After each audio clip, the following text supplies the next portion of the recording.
নমস্কার, প্রতিদিনের রান্নায় আর একবার স্বাগত জানাই। আজকে আমি বানাবো পকোড়া। তার জন্য আমি 8টা মতো পেঁয়াজ নিয়েছি, আর নিয়েছি কিছুটা পরিমাণ রসুন, আর নিয়েছি 1 ইঞ্চি মতো আদা। এরপর পেঁয়াজটাকে আমি টুকরো করে কেটে নেব। পেঁয়াজের টুকরোগুলো যেন খুবই মিহি হয় সেটা একটু খেয়াল রাখবেন।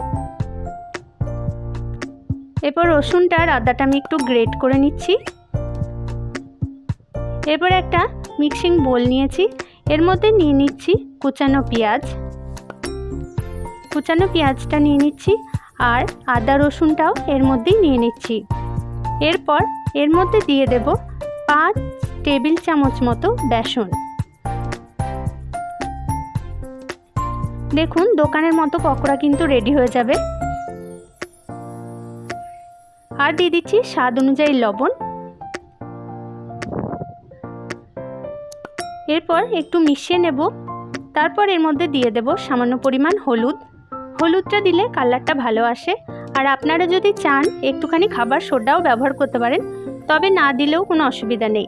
আর দিচ্ছি 2 চামচ মতো জলটা খুবই কম দিতে হবে, না হলে কিন্তু পারফেক্ট রেডি হবে না। আর দিচ্ছি 6-7টা কুচানো লঙ্কা। আমি লঙ্কা গুঁড়ি এখানে দিইনি, তবে আপনারা চাইলে দিতে পারেন।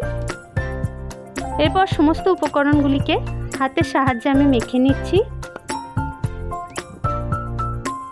একদম শক্ত মিশ্রণটা হবে, খুব পাতলা হবে না।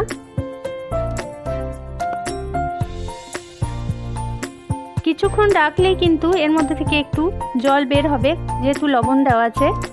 দেখুন এরকম মতো করে তৈরি করে নিয়ে তেলে দিয়ে দিতে হবে। যদি বেসনের পরিমাণ বেশি হয় তাহলে কিন্তু পারফেক্ট দোকানের মতো হবে না, বেসনের পরিমাণটা একটু কমই আছে। এরপর আমি উল্টে পাল্টে ভালোভাবে ভেজে নেব।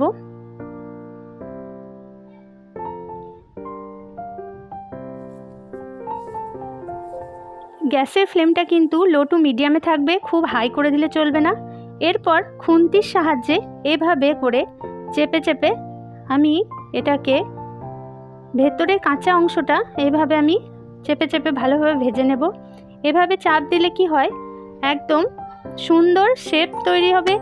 আর দোকানে যেরকম আমরা খাই পেঁয়াজি বা পকোড়া, সেরকম মতোই দেখতেও হয়, আর খেতেও কিন্তু খুব সুস্বাদু হয়। এরপর আমি একটা সার্ভিং প্লেটে তুলে নিচ্ছি এক এক করে। দেখুন খুব সুন্দর হয়েছে, খেতেও কিন্তু খুব সুস্বাদু হয়েছে। চায়ের সাথে পরিবেশন করুন বা মুড়ির সাথে, খেতে খুবই ভালো হয়।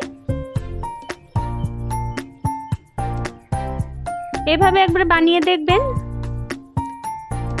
খুব ভালো হবে। তাই বলবো বানিয়ে খান ও সকলকে খাওয়ান। ধন্যবাদ সকলকে ভিডিওটি দেখার জন্য।